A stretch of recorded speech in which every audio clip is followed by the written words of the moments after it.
He always did things at an early age.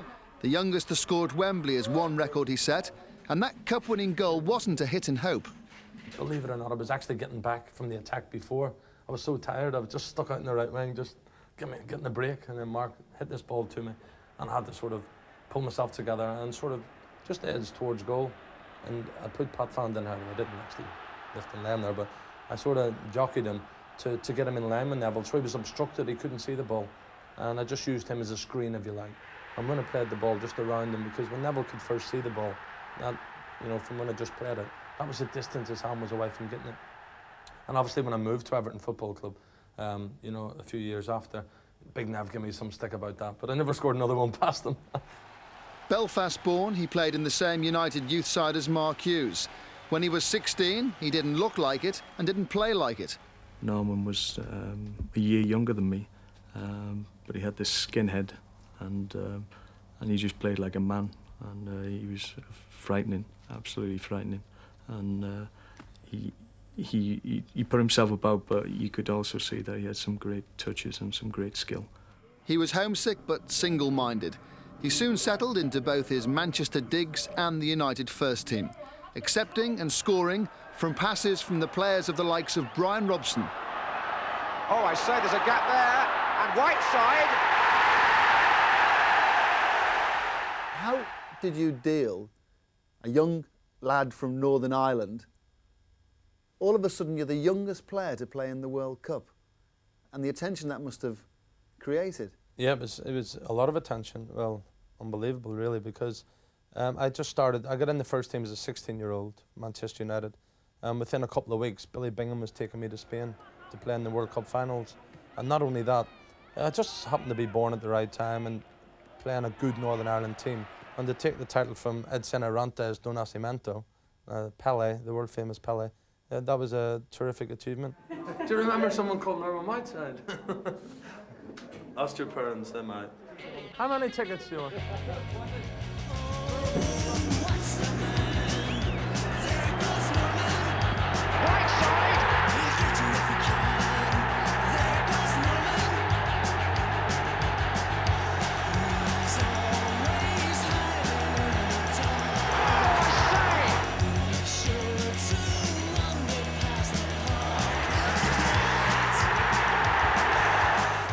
I'd heard about him before, and the more I see of him, the more I like him. I don't think I've seen a 17-year-old lad with so much awareness of the game. And you can throw the comics away now, because this fellow at just 18 has put the fiction writers out of business. Well, looking around this room, there's some great memories in here. Yeah, this is actually the 83 winning team where I scored to become the youngest ever player to score in the FA Cup final. And this one actually is the 2 years later, the 85. Some great players in that team. You just pointed to one of them, Brian Robson. Had some great times together.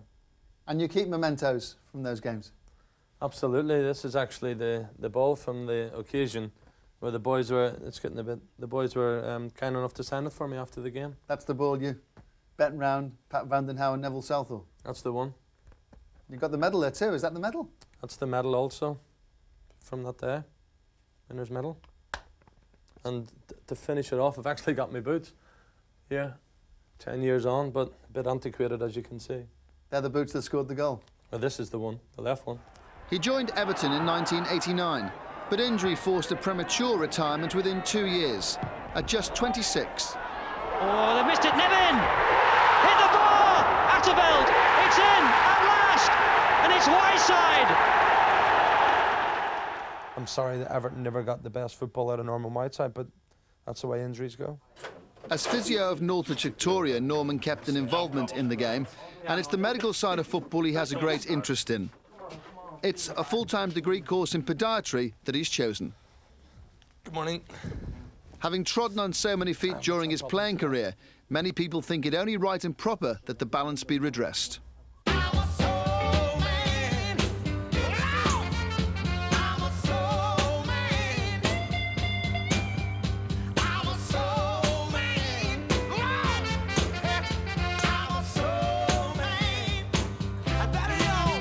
I didn't realise how much was involved, and we're coming up to the end of the second year now, and it is really hard work. And instead of preparing for a cup final, I'm preparing for exams this week, so it's really different. He still has an active involvement at Old Trafford. He's a regular host in United's hospitality suites. And if he ever needs a reference...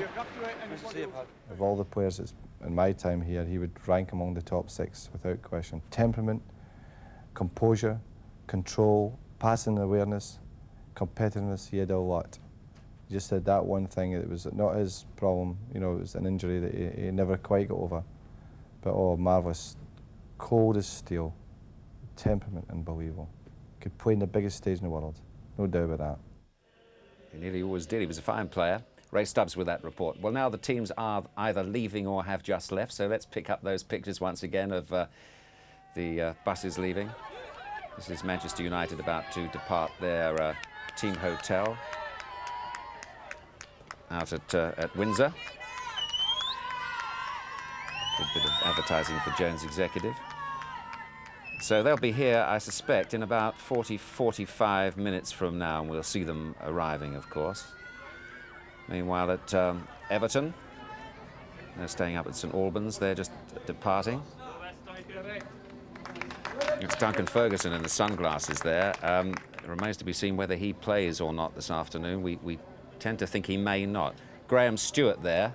He, of course, had a wonderful game in the semi-final against Tottenham, and we're expecting him to be in the 11 this afternoon, but we'll have confirmation about that in due course. Now I've got 2 gentlemen for you to meet here, 2 former very eminent captains of Everton, Brian LABONE next to me and Kevin Ratcliffe. Nice to see you here today. You're involved, you're going to play. Kevin, you're going to play today. I'm having a turnout, yeah. I'm an underage player for the legend side, so yes. It's, a young legend. Yeah, I mean, I jump at the chance. I mean, who wouldn't if you're going to get a chance to play at Wembley again? Absolutely. We'll bring you a glimpse of that Legends match a little later on too. Now, Brian, are you going to play today? No, I'm the manager. Very well. As you can see, I'm not quite as fit as I was. So I'm the manager. A heart attack. The heart attack went to Wembley way there, so I couldn't risk it. If Ray Wilson was playing, it was now an undertaker, I'd have a go, but not without Ray being around now. You played in a good few finals here between you, did you? Brian, you played what, in 2? 66 and 68. We won one and lost one. Yeah. The first one was Sheffield Wednesday, wasn't it? Trebleco, I remember. Trebleco, yes. Sent down by God to get us out of a hole we were in. We were 2-0 down that game. In fact, after the game, there was a lot of graffiti around Liverpool, and mainly in gentlemen's toilets. It went like this for those older people. I don't know if we're ready for this, Brian. Give us a try. Treble cock loves the Beverley Sisters. I won't go any further on that one, but that was the graffiti. A very subtle one. And then you lost in your next final. And we lost in 68 to West Brom when we were odds-on favourites. Just a bit like the United are today. Yes. Jeff Aslow, I saw on Thursday. He scored the goal. Yeah. Couldn't happen to a nicer fella, by the way, as I told him on Thursday. I saw him singing a song on television last night. I was with him, yeah. They all back home, Mexico, 1970. Yeah. There was Jeff, myself, Peter Bonetti, and Alan Clark. Brought back a few memories, but... I bet. He's a fine character, is Jeff, yeah. Now, Kevin, you played in, what, 4 finals, didn't you? 4 finals, yeah. And captained the team on all those occasions? Yeah. First one was a winning, wasn't it? A winning one at Watford, First one was a win against Watford, 2-0 win. Graham Sharp goal and Andy Gray goal, which I think there was a lot of speculation about the Andy Gray goal. Should it have been allowed or not? But it's in the record books, Kevin. It's a goal, isn't it? Yeah. Then the year after it was Manchester United, and the next one was Liverpool, where we were on to win the double, and at the end of the day we won nothing. Yes. Similar to what Manchester United up against. And of course, really. Big Norman did you in that? Well, in that game, yeah, which was a great goal. I mean, I think they were down to 10 men at the time, and that's what changed the game. Them being down to 10 men, their crowd got behind them, and they defended well and broke even better. Yes. But I had a great privilege to play with Norman, and I must say I would have liked to have played him when he was at his best, because he was some player even to play at when he wasn't. Well, you'll both be rooting for Everton today, of course, but what are your feelings about this final, Brian? How do you see it? Well, I fancy us a bit, actually. Quite a lot. I think, obviously, United are a great side. A few key players missing. We beat them last time. Big Dunk, I don't know whether he's starting the match or not. I think I heard in the grapevine he mightn't start the match. Who, Ferguson? Ferguson, yeah, Big Dunk, yeah. That's what we heard too, yeah. But it certainly caused them trouble in the air at Goodison Park a few months ago, and he scored the only goal, so I fancy us, but obviously it's a one-off, and I think the first goal could be very important. Joe Raw's done a wonderful job, hasn't he? Joe's done marvellously well, yes, yeah, he certainly has. This is not just lip service. Everton were going nowhere with 2 points, I think, when Joe came, or 3 points, and his record over the last 30 games, I think, would have got us in the top 5 or 6. Yes. And he's got the players, the confidence, and he's taken the pressure off them.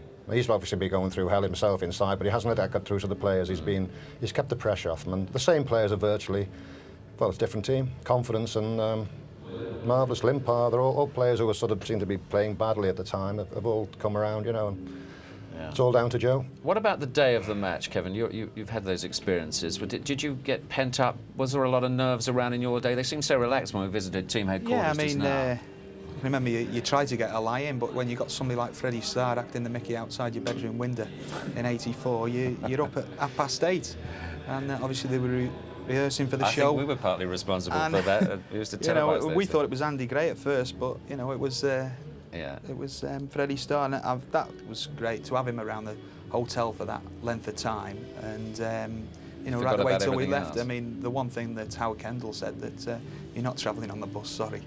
But yeah, I mean, that's the best way to get relaxed, have a little bit of a laugh and a joke. And your thought about today? Seriously? Yeah, I think if early you could on, be a bit impartial. Yeah, it's going to be really tight early on. And most finals are they're a game of chess for the first half, and then it too settles down, getting on later into the match. I mean, the fizz goes a little bit, and then, you know, people start to relax and start playing. And finally, people like to know what you're doing these days. You're still very much in the game. Yeah, I'm a caretaker manager at football, but I got told this week that everybody's a caretaker. Which club? Chester? Chester. Chester. Yeah, Chester City. Yeah, okay. So it's going well at the moment. Well, we've got relegated, but things have picked up. We've got a new not going that well. No, not that well, but we've got a new consortium in, and it's looking bright for the future. Well, I wish you the best of luck. And Brian, what are you up to these days? Well, I've been working with an insurance company for the last 17 years, but Everton have recently got me in there in a sort of a PR job on match day, so I'm very pleased with that. Quite right. Yeah. Well, thank you very much for popping in. Enjoy the game, and thank you very much, Dave. Get them to win. Right, I'd be glad to get out of here. I've lost 2 stone already. How are you doing? I don't know. Well, it's hot. There's no question about that. Thanks very much indeed. Well, as we've been doing, we've been telling you the story of the FA Cup this year, and right now we're going to look back at what happened in round 4.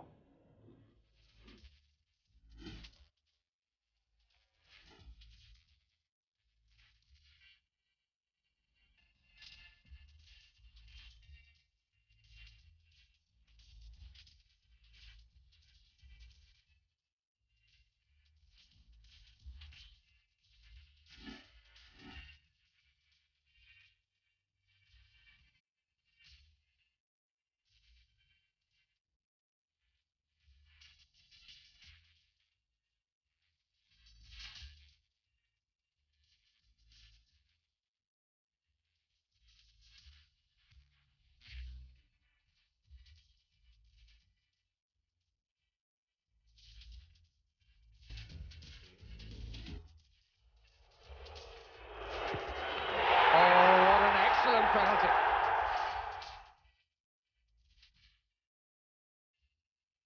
Anderson, Sheringham. Klinsmann. It's over the top of Teal to Walsh.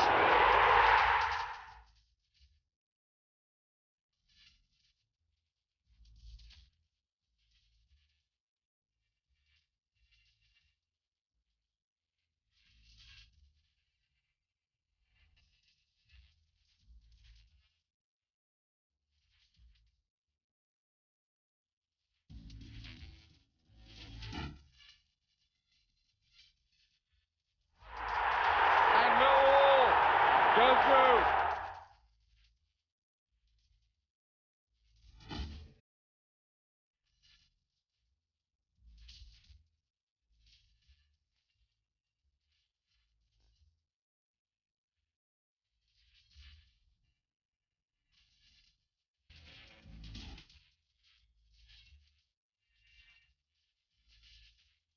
It's Goodman.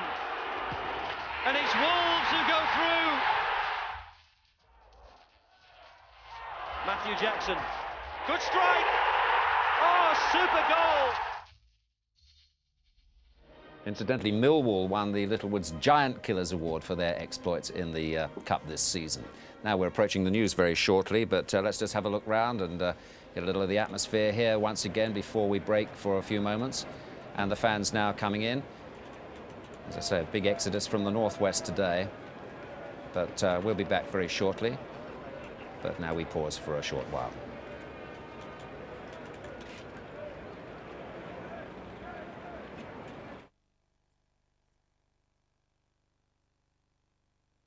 And there's bad news. The bad news is your home is probably worth less now than when you bought it. And the bad news is it probably won't increase in value for 20 years. So, has the dream of home ownership ended in tears? Here are a few home truths from Panorama. Mondays, 9:30, BBC One. A summary of the news now on BBC One from Chris Lowe.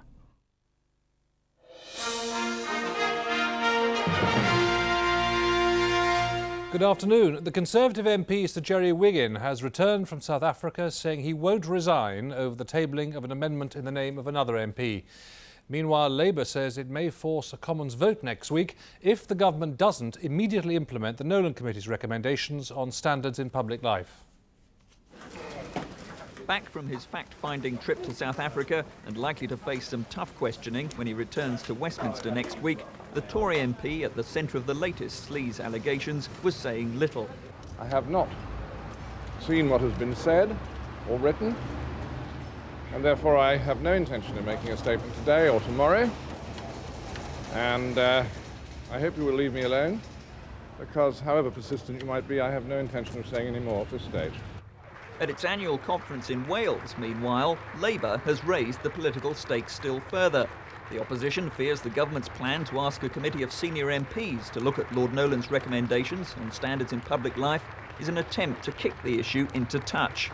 If the government doesn't act, it will. If the Prime Minister does not act and give us clear undertakings, Labour will act, and we will put the issue to the forefront in the House of Commons to secure the implementation of the Nolan recommendation. Labour believes it has the government on the run, but if it pushes too hard and makes Nolan a purely party political row, the result could be deadlock. Tim Fenton, BBC News. Two senior MPs have announced they're retiring at the next election. The Labour MP Peter Shaw, who's 71 today, will stand down in Bethnal Green and Stepney. He was a cabinet minister in the Wilson and Callaghan governments. The Conservatives' Anthony Grant won't contest his Cambridgeshire South West constituency. He served as a minister under Sir Edward Heath. Another health service union has decided to hold a ballot on industrial action over pay. 16,000 nurses in the Health Visitors Association are to vote on the government's offer of 1% nationally and a possible 2% locally. The association says the proposed action wouldn't affect patient care. Penal reform groups have condemned the prison sentence given to a couple who lied about a minor road accident. David Whitehead and his wife Patricia have 3 young children. He was jailed for 4 months and his wife for 2 months for falsely claiming that she was driving. The off-licence in the Hampshire village of Brockenhurst, owned by David and Patricia Whitehead, was closed today, and the whereabouts of their 3 young sons was unclear. The couple were jailed by a judge at Winchester Crown Court yesterday for perverting the course of justice. Mr. Whitehead mistakenly feared he would lose his licence under the penalty points system after a car accident near his home last August. His wife told police she was driving, even though she wasn't even in the car. Prison reformers say the sentences are inappropriate. There is absolutely no justification for sending Mr. and Mrs. Whitehead to prison. They are first-time offenders. This offence is an extremely minor offence, and I understand that their 3 young children are now going to have to be either taken into care or looked after by other members of the family, which means they will be punished as a result of this. Relatives of the couple, concerned about the welfare of the children, are meeting lawyers today, and it's thought an appeal against the sentences will be launched on Monday. Paul Newman, BBC News. Trevor Francis has become the 3rd Premiership manager to part company with his football club in the past week. Francis had managed Sheffield Wednesday for the last 4 years. Today the club said he was leaving by mutual agreement. That's it. More news after the cup final at 5:15.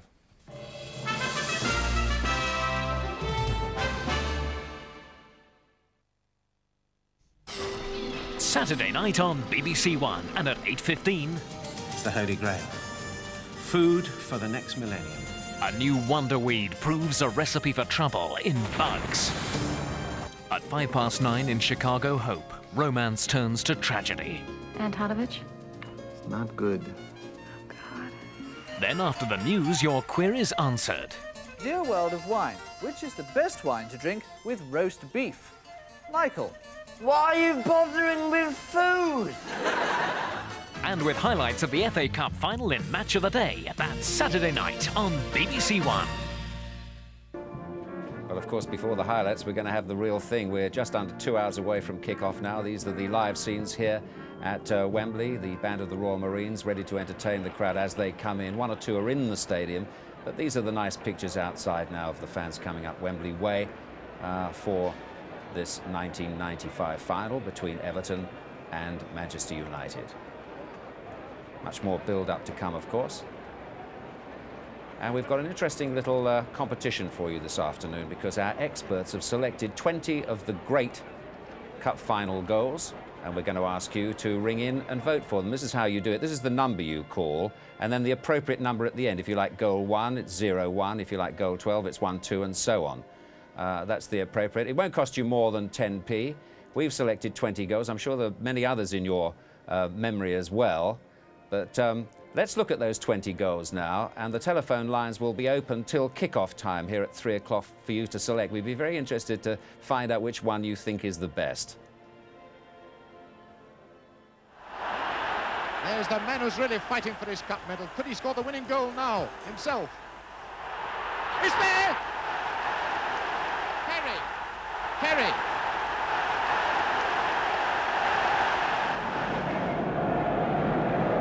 Hardy to Gabriel to Harris. Now a chance for Trabuco. He scored.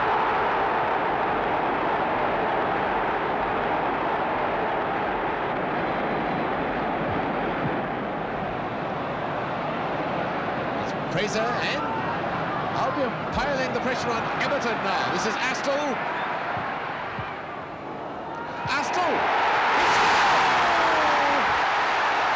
Jeff Astle has achieved the record. He scored in every round of the FA Cup. Harris. Finding Baldwin now. Collins again.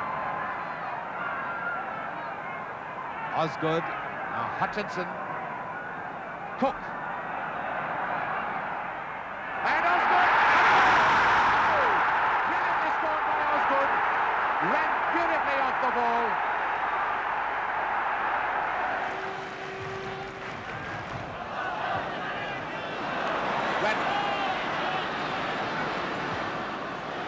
George, he scored!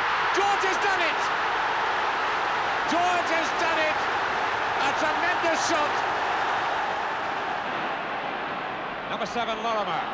Vic Jones out on the right. Number 9. Trying to take on McNabb on the outside, he's round the back. Clock! 1-0!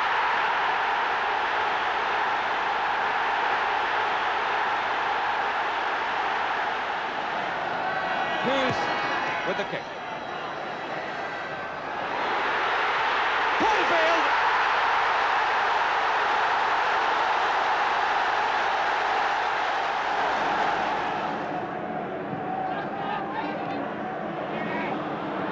McCallion to Stokes, who's onside! 1-0!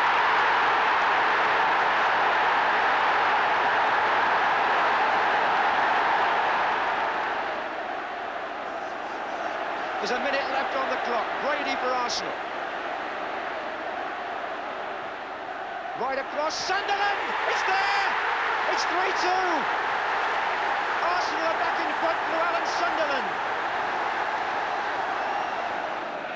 Ranson with the kick. Miller, Reeves underneath it. And now Hutchison to McKenzie!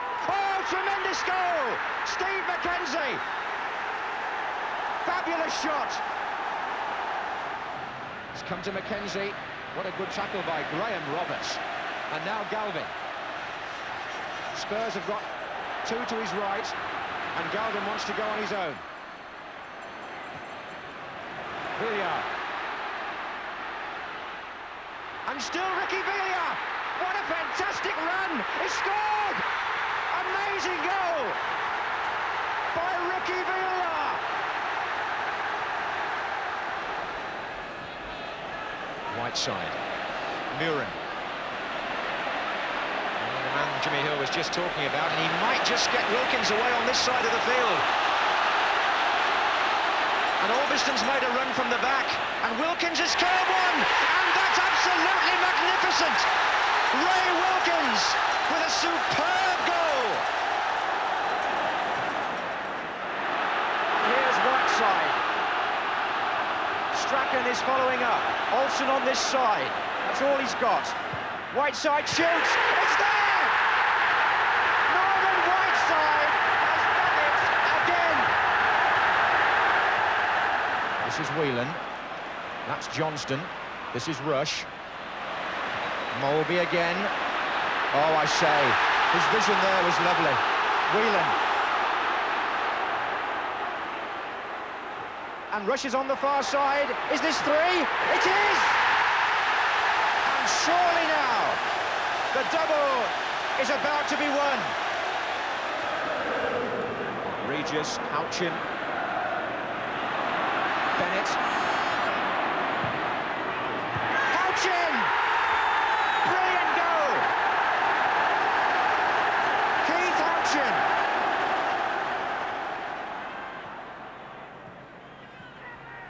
This is Nicol looking for McMahon. Good through ball. He got away from Ratcliffe. Oh, and John August in a great position. And Liverpool have scored in their first attack.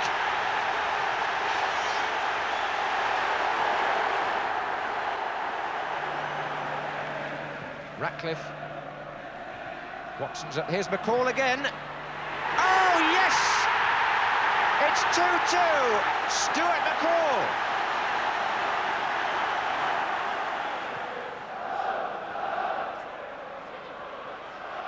Now here's Wright, his first chance to show what he can do. And he's through. It's Wright. Oh, what an impact by the substitute. It's 2-2.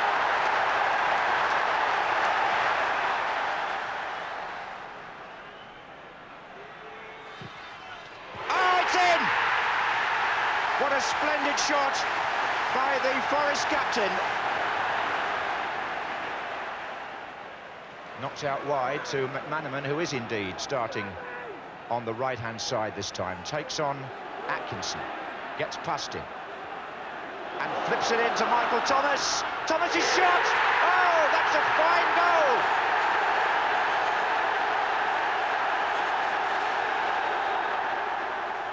Well, some memories for you there, and I expect we've left a few out as well, but this is the list once again. They're the first 10, and you catch on how to vote by changing the number at the end. Of course, it's quite simple. Incidentally, you can see this list on CFAX page 615 in due course if you don't remember them all. Let's look at the second page for you. And the lines will be open till 3 o'clock, till kick-off time here, and we'll announce the winning goal as you see it at half-time in the final here this afternoon. Well, now a very welcome guest is Sir Bobby Charlton, of course. Bob, nice to see you again, as ever. You seem to be coming here every year now, but you're not playing in this Legends game this afternoon. On my list, you were originally, I think. Yes, but I've been tied up doing so many things, and I'm really 57 now. I think it's a bit difficult to have to go on and start running around Wembley, which is a very, very hard pitch to play on. Leave it to the youngsters, eh? Yeah, I think so. I think so. Yeah. What do you feel about the match this afternoon, Bob? Well, our players last week were very disappointed that we didn't win the title, and of course it's going to be a very hard job to pick them up again, but they're very professional and I expect that they'll do well. I'm really pleased for Joe Royal that Everton have got here. I mean, he's had a traumatic season. When he took over, they were in death's door almost, Absolutely, you know. Yeah. And he's lifted them up and he's motivated them and they've played well. And when they've had to play well, they've performed, and they've done this in the Cup, and I think that they're a fine team. Joe Royal's a great manager, and it'll be nothing more than a difficult game for our lads today. But they know that. They know that. But they're never easy, are they, here? No. But one or two people have been saying that we might find goals a little bit difficult to come by today. I wouldn't have thought so. No. I wouldn't have thought so. No, there's still plenty of skill out there. I think there'll be goals. It may well be that some of them tire a little bit and they may make a few mistakes. Yes. But generally speaking, I have a healthy respect for the players of today. They're very fit and they're very keen and dedicated. Do you think, Alex, we'll start with Giggs? What's your hunch on that one? I don't know. I think I think he may keep him up his sleeve, really. But I don't know anything, Des. There's no secrets in there. I really don't know. But I'll know in a quarter of an hour or so when I have a word with him. But generally speaking, it doesn't matter. Up to the present time, Alex manages the players well, and he puts them in at the right time, pulls them out at the right time. That's one of his gifts. Yeah. You played in 3 finals yourself, didn't you? I remember them very well. Yeah. Watch them all. Lost a lot of semi-finals, but played in 3 finals. The first one, when Man United had already won the title, and I came in as players were injured. I wasn't a regular in the team. This was pre-Munich, of course, wasn't it? It was